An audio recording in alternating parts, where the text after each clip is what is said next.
எல்லாத்தையும்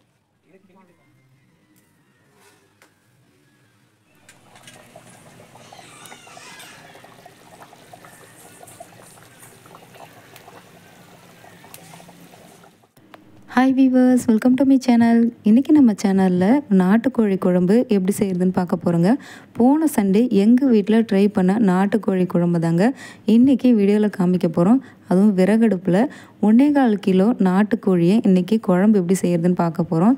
தேங்காய்லாம் எதுவும் அரைச்சி ஊற்றாமல், ரொம்ப மசாலாக்கள்லாம் எதுவும் வறுத்து அரைக்காமல் ரொம்ப எளிமையான முறையில் நாங்கள் சிக்கன் குழம்பு செஞ்சு சாப்பிட்டோங்க.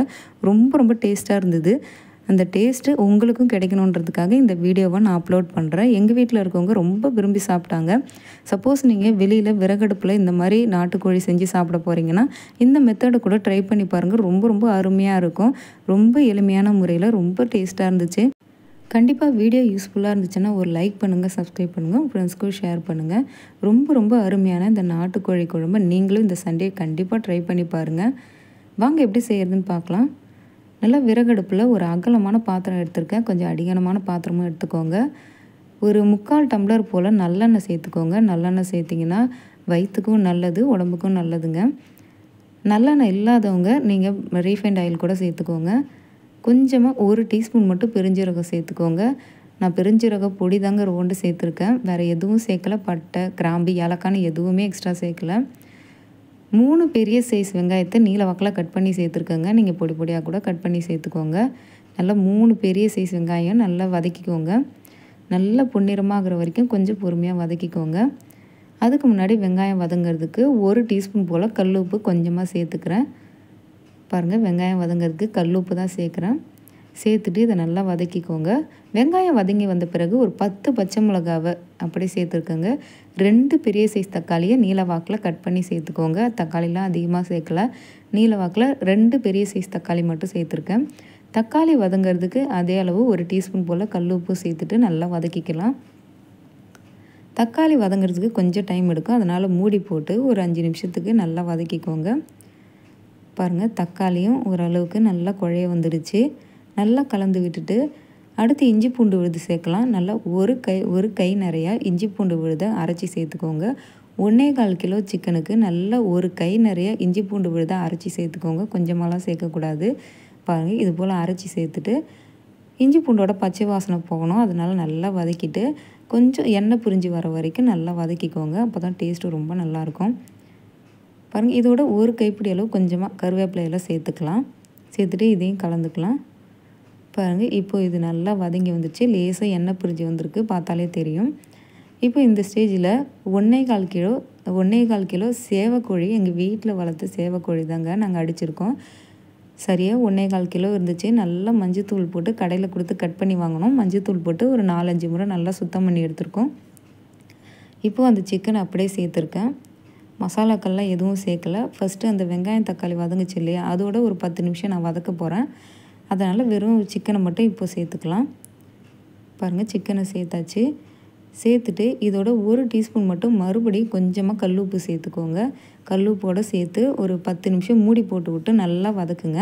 ஏன்னா சிக்கனில் கொஞ்சம் தண்ணி விடும். அந்த சிக்கனில் இருக்கிற தண்ணிலாம் வெளியே வரட்டும். அதுக்கு நல்லா கலந்து விட்டு மூடி போட்டு ஒரு 10 நிமிஷத்துக்கு மூடி விட்டுருங்க. பாருங்கள், மூடி போட்டு நான் மூடிட்டேன். ஒரு 10 நிமிஷம் நல்லா வதங்கட்டும். இப்போது ஓப்பன் பண்ணி பார்க்கலாம். அடுப்பு நல்லா எரிஞ்சிட்ருக்கு. பாருங்கள், இப்போது சிக்கனில் இருக்க தண்ணிலாம் ஓரளவுக்கு நல்லா வெளியே வந்திருக்கு, பார்த்திங்கன்னா தெரியும். இப்போது இந்த ஸ்டேஜில் நம்ம தேவையான காரத்தூளாக இருந்தாலும் சரி, மசாலாவாக இருந்தாலும் எதாக இருந்தாலும் சேர்த்துக்கலாம். நாம் இன்றைக்கி சேர்க்க போகிற ஒரே மசாலா பார்த்திங்கன்னா குழம்பு மிளகாய்த்தூள் தான். அதாவது ஒரு சின்ன டிஃபன் பாக்ஸில் 3/4 பங்கு அளவுக்கு மிளகாய்த்தூள், வீட்டில் அரைச்ச குழம்பு மிளகாய்த்தூள், நம்ம மீன் குழம்புக்கு காரக்குழம்புக்குலாம் சேர்ப்போம் இல்லையா, அந்த மிளகாய்த்தூள் மட்டும்தான் சேர்த்துருக்கேன். கூடவே ஒரு 1/2 டீஸ்பூன் மட்டும் கரம் மசாலா சேர்த்துருக்கேன் டேஸ்ட்டுக்காக. கடையில் வாங்கினா கரம் மசாலா தான் சேர்த்துருக்கேன். சேர்த்துட்டு இதை நல்லா கலந்துக்குங்க. இதை நல்லா கலந்துட்டு இதுக்கு கூட நான் இன்றைக்கி குழம்பு செய்ய போகிறதுனால ஒரு 1.5 லிட்டர் போல் நான் தண்ணி சேர்த்து நல்லா கொதிக்க விட போகிறேன். நீங்கள் சப்போஸ் நீங்கள் வறுவல், கிரேவி அந்த மாதிரி செய்யணும்னு நினச்சிங்கன்னா கொஞ்சமாக ஒரு 1/2 லிட்டர் மட்டும் தண்ணி சேர்த்து இதை நல்லா கொதிக்க வச்சுக்கோங்க. பாருங்கள் மசாலா நல்லா மிக்ஸ் ஆகிடுச்சு. பாருங்கள் ஒரு 1.5 லிட்டர் போல் நான் தண்ணி சேர்த்துக்கிறேன். தண்ணி சேர்த்துட்டு ஒரு அரை மணி நேரமாவது நல்லா கொதிக்க விடுங்க. விறகடுப்பில் நல்லா கொதிக்க விடுங்க. அந்த கொதிக்கிறதுலேயே அந்த மிளகாய்த்தூளோட பச்சை வாசனை, சிக்கன்லாம் நல்லா வெந்து வந்துடுங்க. நல்லா கலந்து விட்டு ஒரு அரை மணி நேரம் கொதிக்க வைங்க. சப்போஸ் குக்கரில் செய்கிறீங்கன்னா இதே மாதிரியே சிக்கன் நல்லா முழுகிற அளவு தண்ணி சேர்த்துட்டு குக்கரில் கூட ஒரு 4 விசில் வச்சு கூட நீங்கள் எடுத்துக்கலாம். நல்லா டேஸ்ட்டாக இருக்கும். எக்ஸ்ட்ரா எதுவும் தேங்காய் அரைச்சி சேர்க்கணுன்னு கிடையாது, மசாலாலாம் அரைச்சி சேர்க்கணுன்னு கிடையாதுங்க. நாங்கள் இது போல் ட்ரை பண்ணோம். ரொம்ப ரொம்ப டேஸ்ட்டாக இருந்துச்சு. கண்டிப்பாக நீங்கள் ஃப்ரெண்ட்ஸோட சண்டே வெளியே போய் இந்த மாதிரி நாட்டுக்கோழி குழம்புலாம் விறகடுப்பில் செஞ்சு பார்க்கணுன்னு நினச்சிங்கன்னா இந்த மாதிரி செஞ்சு பாருங்கள். ரொம்ப ரொம்ப அருமையாக இருந்துச்சு. பாருங்கள் கடைசியாக ஒரு டீஸ்பூன் போல் கல் உப்பு சேர்த்துருக்கேன். சேர்த்துட்டு ஒரு 15 நிமிஷம் இதை நல்லா கொதிக்கட்டும். காரம் கம்மியாக இருக்க மாதிரி இருக்குது. அதனால் நான் மறுபடியும் ஒரு குழிக்கரண்டி அளவுக்கு மிளகாய்த்தூள் சேர்த்துட்டு இப்போ கொதிக்க விட போகிறேங்க. ஏன்னா எங்கள் வீட்டில் சின்ன குழந்தைங்களாம் இருக்காங்க. அதனால் காரத்தூள்லாம் சில்லி பவுடர் எக்ஸ்ட்ரா எதுவும் சேர்க்கல. நான் வீட்டில் அரைச்ச குழம்பு மிளகாய்த்தூளே மறுபடியும் ஒரு குழிக்கரண்டி போல் மறுபடியும் கடைசியாக சேர்த்துட்டு ஒரு 15 நிமிஷம் கொதிக்க விட போகிறேன். பாருங்கள் இப்போ நல்லா கொதிக்க ஆரம்பிச்சிருக்கு. கடைசியாக கொஞ்சமாக கொத்தமல்லி இலை, ஒரு கைப்பிடி அளவு கொத்தமல்லி இலை கட் பண்ணி சேர்த்தாச்சு. சேர்த்து நல்லா கலந்துட்டு மறுபடியும் ஒரு 15 நிமிஷம் நல்லா கொதிக்க விட போகிறேங்க. அவ்வளோதாங்க, நம்ம சிக்கன் குழம்பு ரொம்ப ரொம்ப டேஸ்ட்டாக வாசனையாக ரெடி ஆகிடுச்சு. தெருவே மணக்குது. நாங்கள் சாப்பிட்டு பார்த்தோம். ரொம்ப ரொம்ப அருமையாக இருந்துச்சு. நாங்கள் தேங்காய்லாம் அரைச்சி எதுவும் எக்ஸ்ட்ரா சேர்க்கலைங்க. மசாலா வறுத்து எக்ஸ்ட்ரா எதுவும் பட்டை கிராம்பு எதுவுமே சேர்க்கல. ரொம்ப அருமையாக இருந்துச்சு.